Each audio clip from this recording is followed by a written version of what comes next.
19. Juste un chiffre, comme ça. Mais dans l'histoire qui nous intéresse aujourd'hui, ce n'est pas juste un chiffre. C'est le symbole d'une attente, d'un combat, et au bout du compte, d'un espoir immense. Oui, 19 années, c'est le temps qu'il a fallu à un couple pour réaliser son rêve d'avoir un enfant. Un parcours du combattant, vraiment, rempli d'échecs, d'espoirs déçus, mais aussi d'une persévérance qui force le respect. On va donc décortiquer ensemble comment une avancée médicale spectaculaire a pu changer la donne. Comment, après presque 2 décennies d'impasse, une technologie a ouvert une porte là où toutes les autres semblaient fermées. Alors pour bien se rendre compte, regardons les faits, les chiffres bruts. On parle de 19 ans de tentative. La partenaire avait 37 ans, son conjoint 39. Et le plus fou, c'est qu'elle a subi 19 cycles de ponction d'ovocytes.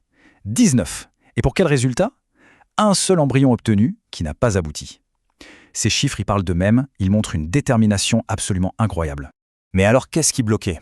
Le cœur du problème, c'était un cas d'infertilité masculine vraiment sévère. Un cas où en fait toutes les méthodes médicales connues avaient échoué. Le diagnostic était, disons, sans équivoque.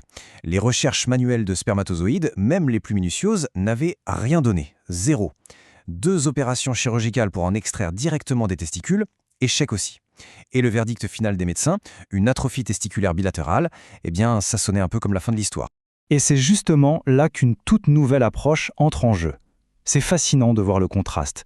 D'un côté, on a des méthodes classiques, invasives, qui dépendent beaucoup de l'œil humain et qui dans ce cas ne fonctionnaient pas. Et de l'autre, cette alternative, non invasive, guidée par une intelligence artificielle et qui représentait une lueur d'espoir complètement inattendue. Cette nouvelle méthode, elle a un nom. STAR. C'est un peu le héros technologique de cette histoire. Un système qui a été conçu pour faire quelque chose qui semblait impossible. Trouver ce qui était, à l'œil nu, tout simplement introuvable. STAR, c'est l'acronyme pour Sperm Tracking and Recovery, donc en gros, suivi et récupération de spermatozoïdes.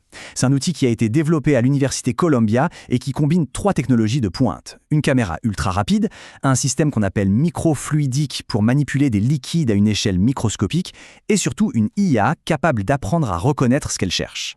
Ok, mais comment ça marche en pratique? C'est un processus en 3 temps. D'abord, l'échantillon passe dans une petite puce spéciale. Ensuite, l'IA se met au travail.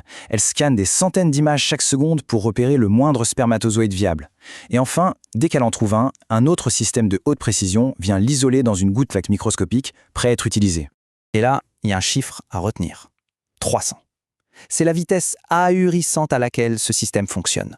300 images par seconde. Pour qu'on se rende bien compte, ça veut dire plus d'1 million d'images analysées en 1 heure. C'est une puissance d'analyse qui dépasse, mais alors de très loin, ce qu'un œil humain pourrait jamais faire. Et toute cette puissance de calcul, eh bien, elle nous ramène directement au cœur de notre histoire, au moment où l'impossible est devenu possible pour ce couple-là. Ce graphique, il est hyper simple, mais il dit tout. D'un côté, les recherches manuelles, 0, rien, le néant. De l'autre, le système STAR, 7 spermatozoïdes. Ça peut sembler minuscule, 7, mais dans cette situation, c'était un trésor. C'était tout ce qu'il fallait pour changer une vie. Et alors la suite, c'est une succession de miracles.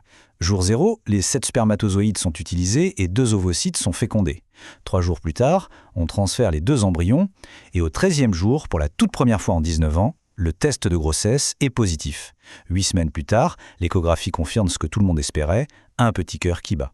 C'est un chemin incroyable de quelques cellules à la promesse d'une vie. Évidemment, un succès aussi marquant, ça ouvre des perspectives qui vont bien au-delà de cette seule histoire. Qu'est-ce que ça peut signifier pour l'avenir de l'aide à la procréation? Alors, il faut bien sûr rester mesuré. Ce cas, c'est ce que la science appelle une preuve de concept. C'est une première étape absolument fondamentale, oui, mais maintenant il va falloir des études beaucoup plus larges pour confirmer que la méthode fonctionne aussi bien pour un plus grand nombre de personnes. Et finalement, les mots des chercheurs eux-mêmes sont peut-être les plus forts. Ils parlent d'une avancée notable qui redonne espoir aux patients souffrant d'infertilité auparavant incurable. Le mot important ici, c'est incurable. C'est une barrière qui vient, peut-être, de tomber. Ce qui nous amène à la question finale, est-ce qu'on est à l'aube d'une véritable révolution dans les soins de fertilité? Cette alliance entre l'intelligence artificielle et la biologie pourrait bien être en train de redéfinir complètement les limites du possible et d'offrir un nouvel espoir à des milliers de personnes partout dans le monde.